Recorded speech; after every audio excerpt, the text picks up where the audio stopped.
Right then, this is a quick walk around video for a very rare car for us, mostly for its age really, but also for its condition and history.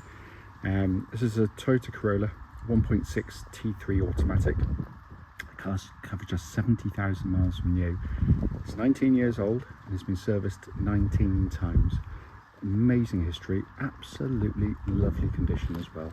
Really is a fabulous car, this one.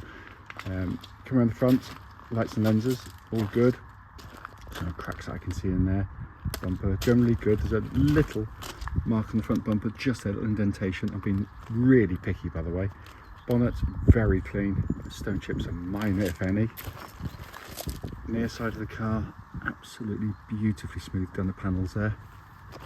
Near side front alloy, can't see a mark on it. Really clean. Near side rear alloy, again fantastic condition, just a tiny bit of curbing on the outside edge. Camera in the back, generally all very clean. I did see there's a slight imperfection in the paint there, where it says a local sort of blend on the paintwork, but again being stupidly critical of the age of the car. Parking sensors been fitted to this car as well, all functioning. Near side, offside, driver's side, again fantastically smooth on the panel work. Offside rear alloy, again in superb condition there. The remaining panel works absolutely lovely. I mean, it is 19 years old, nearly 20 years old. It looks like a car that's 5 or 6 years old in all honesty. Coming to the boot area, good sized boot in the car. It's been kept in very nice condition for the age as well. It's coming to the back of the car, good amount of room in the back of the vehicle. And again, it's just been kept in absolutely fantastic condition really. Come to the front of the passenger side, all very clean, same with the carpeted areas. Passenger seat, not been used an awful lot from what I can see. Finally coming in on the driver's side, again, very clean and tidy. Some of the footwell areas, and for a 20-year-old car, or nearly, that seat's in absolutely amazing condition. So inside the car now, engine's running as always, so the dash is always illuminated. Dashboard looks like new, it's incredibly clean. Such a lovely uncluttered design as well. Come to the dash pinnacle, 70,203 miles, no warning lights on this quite remarkable little car. Finally, just to show you, owner's manual pack and locking wheel nut key, all here and present with the car. Right then, this is a quick road test video, and this is for a Toyota Corolla 1.6 T3 automatic. Car's registered FH55BWA, and with a mileage of just 70,198 recorded. The reason we do these videos is very simple indeed. It's just to ensure that if anyone's online looking at any of the cars we're selling, they get to see that very car actually in operation. Unfortunately, like far too many people, we've been to see cars which have looked perfectly good in photographs or description, but only to get there and find out it's got an obvious fault that shows up when you drive, which can be hugely frustrating if you've driven any kind of distance. Also done on these very quiet country roads in this beautiful part of Gloucestershire.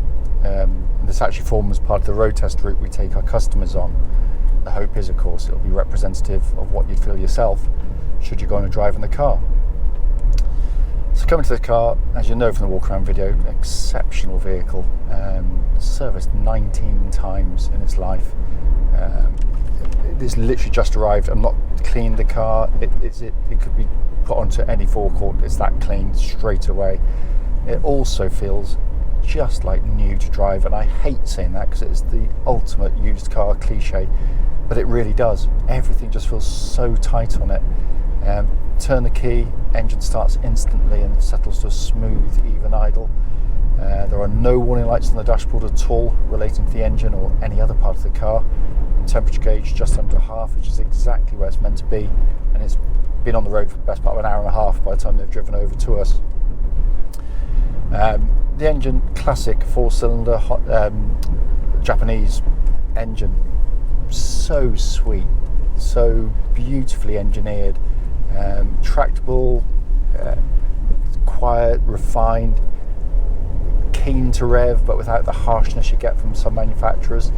And being Japanese, incredibly tough and reliable over big Mileages.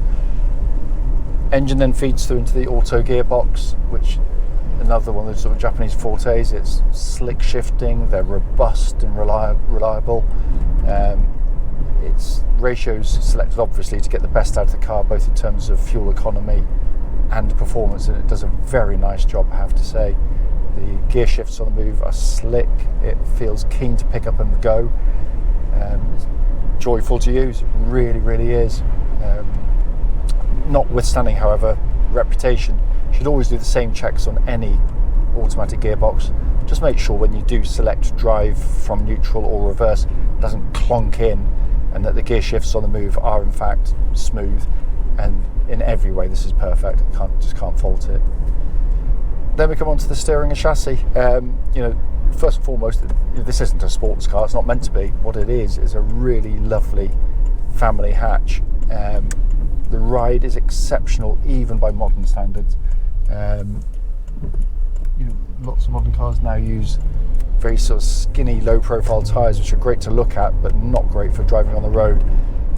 This rides absolutely beautifully, no clonks, no rattles, nothing at all. The steering is nicely weighted, it's got a reasonably quick rack, but when you turn in it feels oily and precise in the way it does it.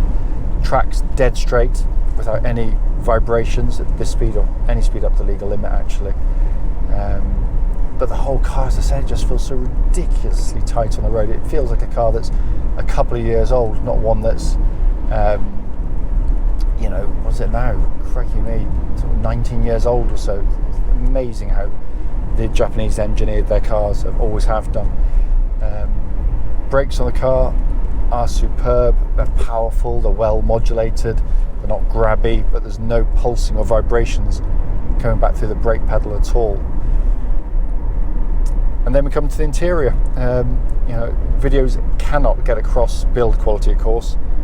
This is just ludicrously well made. Plastics, the quality, the trim, everything beautifully bolted together, and it all still feels relatively modern actually when you sit inside. But by contrast to lots of modern cars, how joyfully simple it is to get in and just jump in and drive. Simple, easy to use radio, climate control system underneath it, which is pumping out absolutely ice cold air, by the way, and then a dash binnacle which is just so pleasing to the eye. It's so free of gimmicks.